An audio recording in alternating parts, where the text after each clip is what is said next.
right, let's bring in our resident experts from both sides of the aisle. Democratic strategist Harold Cook and Republican strategist Ted Delisi are here. And last week, Ted, we reported on Governor Perry's low approval ratings once he returned to Texas after ending the presidential bid.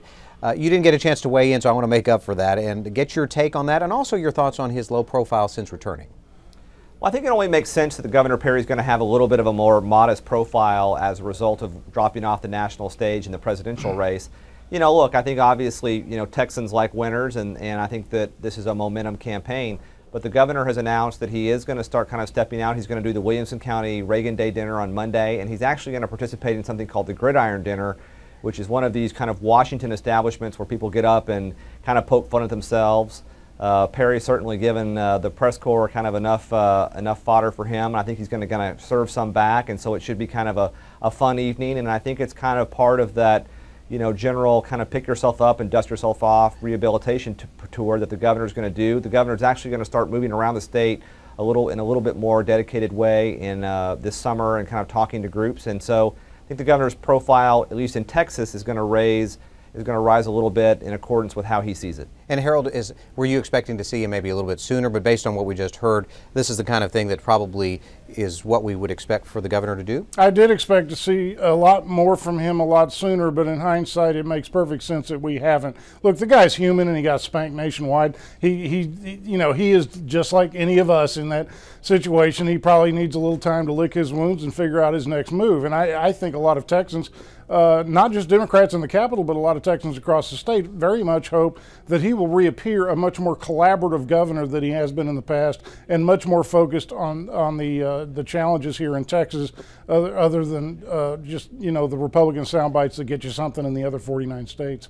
Okay, let's get to the saga of redistricting now. The D.C. three-judge panel ruling on the original redistricting maps now say don't look for a decision from them within 30 days. Three-judge panel in San Antonio charged with interim maps was waiting on D.C. and the courts have asked the plaintiffs and the state to get together and agree on a map. But why can't they agree, Ted? Is it partisanship in your mind? Well, I think part of the reasons the plaintiffs don't agree is the fact that you've got plaintiff groups that represent Hispanic groups, and you have plaintiffs groups that represent African Americans. And I think that if you really peel back the onion and you look at redistricting, you'll understand that this is demographically, this is the decade with which that Hispanics growth has been so considerable that the Hispanic community and the African American community, rather than being collaborative partners in redistricting, are essentially competitors. And I think we actually saw that in some of the press reports from this week. Of course, it's always a contentious process. We've got multiple courts looking at this. You almost need a flow chart every day to figure out what's going to happen. But I think that the subtext is that this is one of these, this last decade saw incredible growth in two communities: suburbanites, which predominantly are Republicans, and Hispanics, which by and large are Democrats, but not universally. So in my mind, it's really an interesting time for Texas, and it's a hard time for the minority community as a whole to come up and say this is our goal. And Harold, I know this is your expertise here with redistricting and drawing of maps there. What are you hearing? And I know you have an interesting take on all of this too. Well, yeah, what I'm hearing in the background is a whole bunch of people, mostly Republicans, mostly behind the scenes, being very critical of Attorney General Greg Abbott. And I got to tell you, General Abbott and I do not agree on much, if anything. But yeah, I know, shocking, isn't it?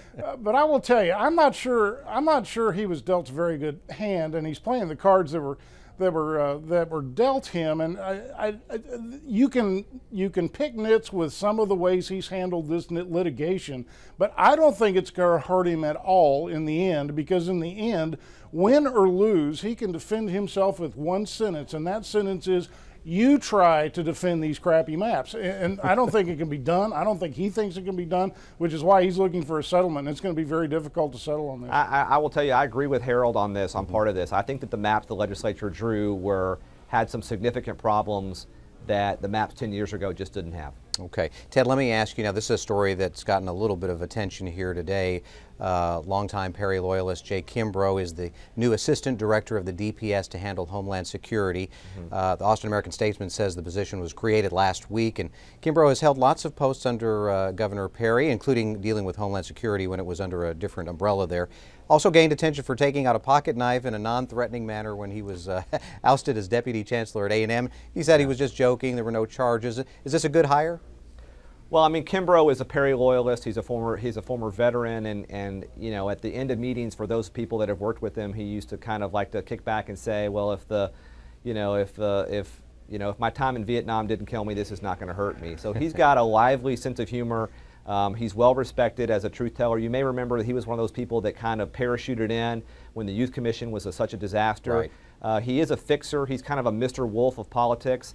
And I think in that regard, Perry likes him, and I think that his stature is high, and I think it makes sense for him to do something security-related like DPS. Okay, and Harold, from your perspective, the position here, does it seem this was way too hasty or not? Well, I don't know. Look, this guy has had a job in just about every state agency in government except maybe 3, and he is now returning to his roots. If I'm not mistaken, I think he pretty much started out in the governor's office of Homeland Security back when he was in the governor's office, so I think he's kind of returning home. There's no question he's got some expertise on this. Let's give him a shot. Okay. Well, now the last thing that we want to address is, and we touched on it a little bit earlier in the show here with Harvey, but Steve Ogden, who's outgoing now from the Senate but still there, wants maybe a special session. You talked to educators about this.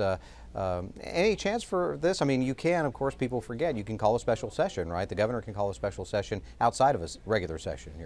That's right. If I can take a crack at that. Yeah. I mean, that's right. I mean, but I will tell you that my sources in the governor's office are telling me that the governor has no appetite, mostly because the legislature typically does just not work well on school finance issues without the gun to the head of a court order.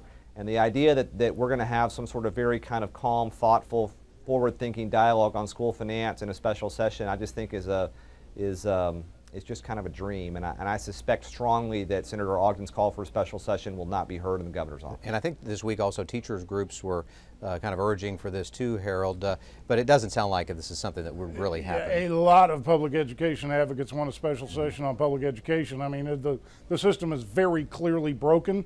There are, you know, mounting lawsuits in court. Look, there is no more honest politician than a politician who will not run for re-election, and that's what you're hearing out of Steve Ogden. He knows the system is broken. He knows it needs to be fixed, and it's too bad the Republicans aren't going to do anything about it because exactly what Ted said, the will is not there right now. And real quick, just maybe a brief comment from both of you here. We had Diane Costa, one of the Republicans running for District 25.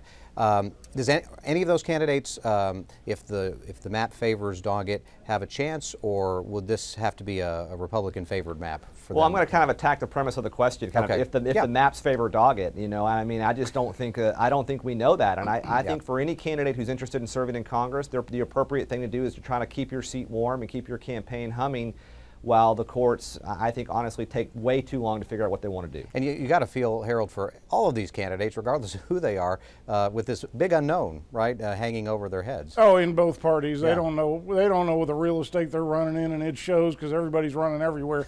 Look, half of the people who claim they're running for something, the maps are going to come out and they're going to announce they're not running. We don't know who the candidates are because we don't know what the maps are going to say. But I do know this: Lloyd Doggett is one heck of a campaigner, and that district that they draw, it has got to be stacked heavily against him for anybody to have a shot, and I doubt that's going to happen. Okay, Ted and Harold, thank you very much. And now we know perhaps who will win the presidential race in November, at least if this armadillo gets it right. BK Bob's prediction when we come back.